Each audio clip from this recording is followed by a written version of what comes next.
मैं एसपी साहब से एक रिक्वेस्ट और करना चाहता हूँ। कई ये जो पुलिस हमारे जाती दुकान पे ही सर, इतने आदमी जाते हैं, पूछो मत। थोड़ा सा हमारी इज्जत का सवाल है, इसमें सारे लोग तो है नहीं करते हैं। आज तो आजकल तो सिरसा में नशा बिक ही नहीं रहा जितना, मेरी ये इस बात की गारंटी है। लेकिन आप थोड़ा सा इसमें हमारा सहयोग दीजिए ताकि दुकानदार परेशान न हो। 99% यहाँ दुकानदार साफ है जी इस युग में, ये मैं इनकी कसम दे सकता हूँ। मैं एक रिक्वेस्ट करना चाहूंगा, आपने जो कहा है कि 99% इसमें हमारे साथ हैं, जो 1% नहीं है वही पकड़ना है हमें। चलो हाँ, ये कहते हैं ज्यादातर ऐसा काम हो गया, बाहर के आदमी जो बगैर लाइसेंस के हैं वो ज्यादा बेचते हैं हमारे से। कहीं किराने को देख लो, कहीं और जाके देख लो, मैं आपको बताता हूँ होगा बक्से में। हाँ, उसको आप बाहर के बहुत ज्यादा सर जी। देखिए एक चीज और भी है, मान लीजिए कोई किराना वाला बेच रहा है, वो डायरेक्ट फैक्ट्री से तो नहीं लेके आया, वो कहाँ से लेके आए? सर जी मैं ये पूछना चाहता हूँ जी, गांव में जैसे मेडिकल दुकानें हैं, उसकी कोई लिमिट होनी चाहिए। मेरे गांव में इतनी किराने की दुकानें नहीं है जितने मेडिकल हैं। बप्पा गांव में ही नहीं, कोई लिमिट होनी चाहिए। हम रोटी नहीं दे सकते तो ले भी नहीं सकते, समझ गए ना। इसके लिए कौन किसी को बंद पाते तो है नहीं। हम इसके अंदर एक मुहिम ये भी शुरू करेंगे कि हम डेकोई कस्टमर बेचेंगे,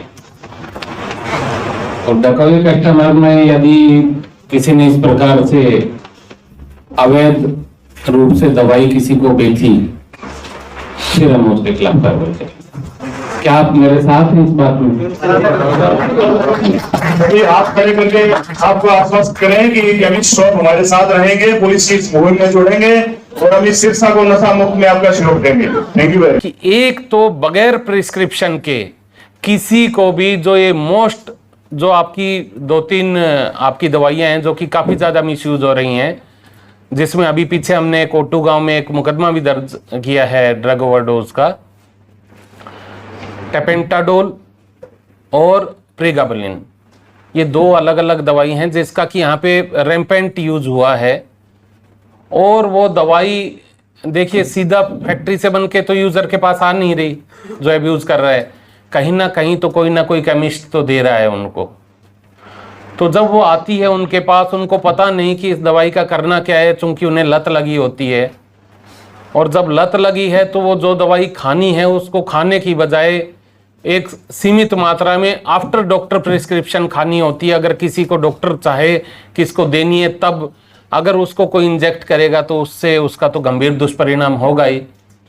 देखिए वो चीज़ उस चीज़ के लिए बनी नहीं, और जब वो चीज़ मिसयूज हो रही है तो हमें वो मिसयूज नहीं होने देनी। पहला आपसे आग्रह यही है कि विदाउट डॉक्टर प्रिस्क्रिप्शन आपको ये दवाइयाँ नहीं देनी। ट्रेमाडोल होगी या जो भी इसके अंदर आपको सबको पता है, जो जो सोल्ट्स हैं जो कि मिसयूज किए जा सकते हैं, उनको आपको बगैर डॉक्टर प्रिस्क्रिप्शन के नहीं देना। दूसरी चीज आती है इसमें, कई बार होता है कि डॉक्टर का प्रिस्क्रिप्शन पुराना लेके आ जाते हैं, उसके ऊपर दवाई दे दी जाती है। नहीं, पुराना नहीं, फ्रेश होना चाहिए।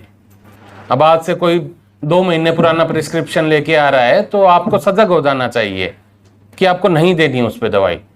अगर आपकी शॉप से कोई चीज़ कहीं पे मिसयूज होती है, कोई लेके जाता है विदाउट वैलिड प्रिस्क्रिप्शन या विदाउट वैलिड रीजन, तो अगर ऐसे रीजन पे कोई ले गया और उसके साथ कोई अनहोनी हो गई तो फिर देखिए कानून अपना काम करेगा और सख्ती से करेगा।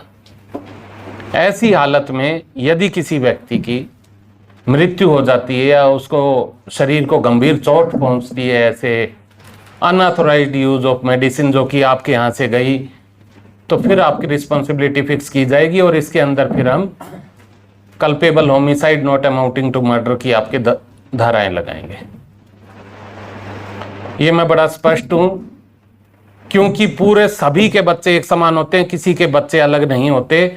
और किसी के बच्चे को डेंजर में डालना, उसको जानबूझ के गलत दवाई देना, ऐसी दवाई देना जिससे उसकी मृत्यु कारित हो सकती हो, आपको पता होता है, चूंकि आपको सबको सोर्स का पता है, तो उस चीज को मैं गलत मानूंगा। यदि किसी को आप दवाई दे रहे हो, कोई भी चीज जो उसके खून में नहीं जानी चाहिए, उसकी बॉडी में नहीं जानी चाहिए, यदि अधिक मात्रा में गई तो वो उसके लिए जानलेवा है, पॉइजन है, तो उसके लिए भी धारा है कानून में।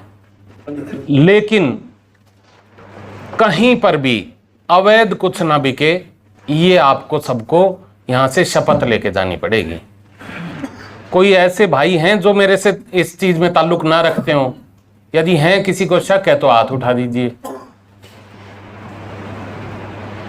इसी में मैं एक स्टेप और आगे जाता हूं, ना केवल इन दवाइयों की बल्कि अनऑथोराइज्ड जो सिरिंज बिकती है वो क्यों बिक रही है? आप इस चीज पे भी ध्यान दीजिए कि आपसे कोई आता है, सिरिंज दे दो, 2 ml की दे दो, 5 ml की दे दो, जितने ml की दे दो। क्यों ले रहा है वो सिरिंज?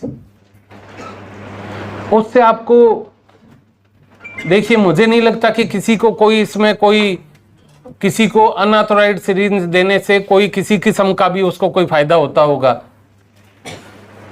अगले को नुकसान जरूर हो जाएगा।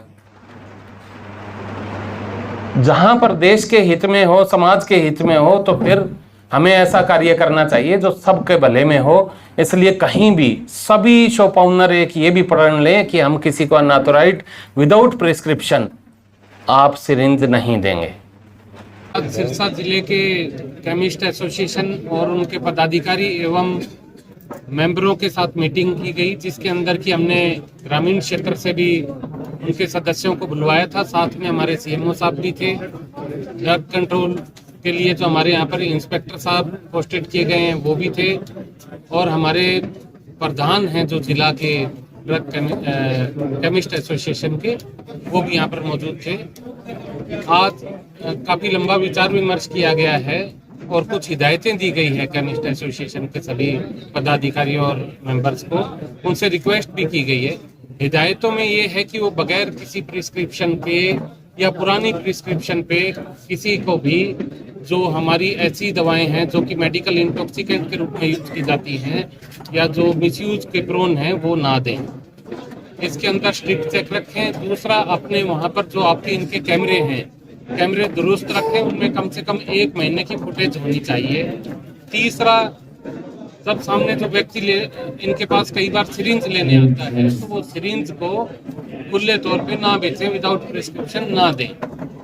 इसके साथ ही ये भी था कि यदि कहीं पर जैसे हॉस्पिटल्स की डिस्पेंसरी हैं या जो वहाँ पर केमिस्ट शॉप हैं, वहाँ पर यदि कोई इंजेक्शन है आफ्टर यूज उसको फेंक देते हैं, उसको डिस्ट्रॉय करें फेंकने से पहले, ताकि वो रीयूज ना हो सके।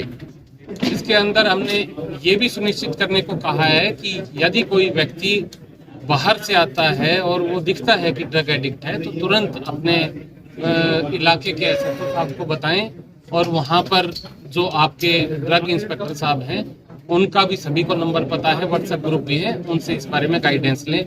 साथ ही कई बार जो प्रिस्क्रिप्शन स्लिप होती है उसकी भी जेन्युइनिटी पे अगर कहीं किसी को शक लगे तो वो तुरंत अपने ड्रग इंस्पेक्टर साहब से संपर्क करके उसको वेरीफाई कर सकते। ये एक साझा मुहिम है और ये सभी के साथ चलने से होगी, क्योंकि मेडिकल इंटॉक्सिकेंट ऐसी चीज है जो कि जानलेवा है।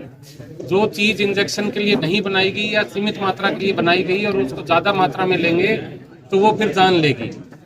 हमें अपने समाज को, अपने सिरसा जिले को, हरियाणा को, देश को नशे के प्रकोप से बचाना है, और इसके लिए जरूरी है कि हम सब मिलकर काम करें। और केमिस्ट एसोसिएशन ने हमें भरोसा दिया है, एक एक व्यक्ति ने हाथ उठा के हमें भरोसा दिया है कि वो मेडिकल इंटॉक्सिकेंट की सेल नहीं करेंगे। इसके बाद हमने उनको ये भी चेताया है कि यदि किसी ने ऐसा किया और उससे किसी के शरीर को हानि पहुंचती है या कोई मृत्यु होती है, या फिर even drug de addiction centre में कोई पेशेंट जो भर्ती है वो बताता है कि इस शॉप से मैं गलत तरीके से दवाई ले रहा था, जो दवाई नहीं उसको मिलनी चाहिए थी, जिसका कि उसने मिसयूज किया, तो उनके खिलाफ फिर हम एप्रोप्रिएट सेक्शंस में, सख्त सेक्शन में, इंक्लूडिंग यदि किसी की जान गई हुई है तो हम 105 बीएनएस के तहत उसके खिलाफ कार्रवाई करेंगे और उसको किसी भी सूरत में बख्शा नहीं जाएगा।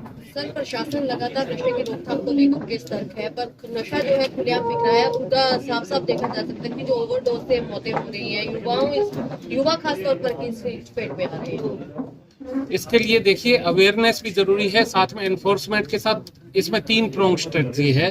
पहला है अवेयरनेस। यदि व्यक्ति जागृत होगा, इवन स्टूडेंट से शुरू होता है, क्योंकि स्टूडेंट लाइफ में सबसे ज्यादा चांस रहते हैं बच्चे को पीयर प्रेशर से या किसी अन्य कारण से, अनभिज्ञता से इस लत की ओर जाने की। सबसे पहले जरूरी है अवेयरनेस की। इसका दुष्परिणाम बड़ा भारी होता है, एक दर्दनाक मृत्यु होती है यदि उसका समय रहते इलाज ना कराया जाए तो ऐसी चीजों से, नशे की लत से बचना है ये अवेयरनेस। यदि किसी को ये लत लग गई है तो उसका प्रॉपर डी एडिक्शन। हमारे सिरसा जिले में टोटल 9 डी एडिक्शन सेंटर है, एक सरकारी भी है, 8 प्राइवेट हैं, जहाँ पे कि इसका इलाज किया जाता है। वहाँ पर अपने जो यदि कोई इस लत का शिकार है तो उसका इलाज कराया जाए। तीसरा इसके अंदर आता है एनफोर्समेंट। जैसे कि अब हालिया समय में ये सामने आ रहा है कि मेडिकल इंटॉक्सिकेंट की वजह से कुछ ओवरडोज की मृत्यु हुई है, आसपास के क्षेत्रों में भी हुई हैं, कुछ यहाँ पे भी हुई हैं। तो उसके अंदर उसी कड़ी में ये मीटिंग ली गई है ताकि इस प्रकार का नशा बिके ही नहीं, और यदि कोई बेचता है, कोई बेचता है इस प्रकार का नशा तो उसके खिलाफ बहुत सख्त कानूनी कार्रवाई की जाएगी, उसको किसी भी सूरत में बख्शा नहीं जाएगा। जो काली भेड़ है उनको सामने लाया जाएगा और उनको सलाखों के पीछे बेचा जाएगा। सर, आपने नया एक्शन प्लान तैयार किया है, लोगों को बहुत उम्मीदें हैं, कब तक परिणाम दिखने शुरू होंगे, नतीजा जो लोग देखने को देखिए, मिलेगा? मैं इसमें बताता हूँ कि शुरू में यदि किसी को नशे की लत लगती है, वो कोई भी उसको लगा सकता है, या उसने कोई निजी कारण के चलते हो सकता है ये लत अपनाई हो, लेकिन जब वो इस लत के वशीभूत हो जाता है तो उसको खुद को बाद में इच्छा होने लगती है कि वो नशा करे, अन्यथा उसका शरीर टूटने लगता है, उसको दर्द होता है, वो काफी पीड़ा महसूस करता है। और जब कोई व्यक्ति इच्छा से ये चीज कर रहा हो, उसकी इच्छा को तोड़ना थोड़ा समय लगता है, लेकिन हम इस प्रयास में जरूर कामयाब होंगे और ऐसे व्यक्तियों को मुख्य धारा में लाएंगे और जो नशे के तस्कर हैं उनको सलाखों के पीछे भेजेंगे। सर, आपने ये अभियान तो शुरू किया है, लेकिन इसमें सबको शक के घेरे में लेने, जो मेडिकल अधिकारी हैं जिनको इन पे कंट्रोल करना है, कहीं ना कहीं वो भी शक के घेरे में रहेंगे, उनकी भी जांच रहेगी, उनकी भी सीढ़ियाँ ये चीजें जारी रहेंगी। देखिए, हमारे यदि कोई भी शक के घेरे में आया तो हम कोई जांच में कोर कसर नहीं छोड़ेंगे और कोई भी अपराधी हो वो बचेगा नहीं। शहर की मीटिंग दी गई है या पूरे जिला के मेडिकल? ये पूरे जिला के मेडिकल शॉप कल एक बात है निकल के आती है, डबवाली के थे, सिरसा वाले जिले में तकरीबन 1700 मेडिकल स्टोर हैं, लेकिन ये सामने आता है कि उनमें से ज्यादातर 50% से ज्यादातर जो है वो खुद वो मतलब किराए पे लेके चला रहे हैं लाइसेंस। तो इस बात को लेकर, क्योंकि किराए पे लेके चला रहे हैं, तो वो अब देखिए, मैंने अभी मीटिंग में भी कहा था कि सभी सीसीटीवी कैमरा लगवाएंगे और हमारे ड्रग इंस्पेक्टर साहब हैं, काफ़ी चुस्त व्यक्ति हैं, ये भी अपने कह रहे हैं कि हमारी चेकिंग लगातार चलेगी और साथ में हमने इनको ये भी आश्वासन दे रखा है कि जहां पर पुलिस की टीम चाहिए पुलिस की टीम साथ जाएगी, प्लस हम डी एडिक्शन सेंटर भी विजिट करेंगे और वहां पर जो हमारे पास इंफॉर्मेशन आती है उसके अकॉर्डिंग भी कार्रवाई लेंगे। हम अपनी तरफ से कोई कोर कसर नहीं छोड़ेंगे, नशा तस्कर हर हालत में सलाखों के पीछे। सर, आपने एक डिकाई की बात की है कि हम डिकाई करेंगे इसके अंदर, तो इसमें सर ओनली पुलिस का रहेगा या ड्रग इंस्पेक्टर साहब या फिर जो डिपार्टमेंट है उसका भी कोई प्रतिनिधि रहेगा क्या? कुछ किस तरह से? सारी बातें बताने की नहीं होती मैं अगर यही आपको क्लियर कर दूंगा तो फिर वो डकोए कहाँ रह गया। आने वाले टाइम में भी मीटिंगें जारी रहेंगी क्या इनकी मेडिकल वालों की? बिल्कुल, हम इसका रिव्यू करेंगे और अपने प्रयासों का भी रिव्यू करते रहेंगे, रेगुलर चीज चलेगी। जुड़े रहिए सच्चाई खाकी की न्यूज के साथ, जहां हम सामने लाते हैं वर्दी के पीछे की सच्ची कहानी। जय हिंद।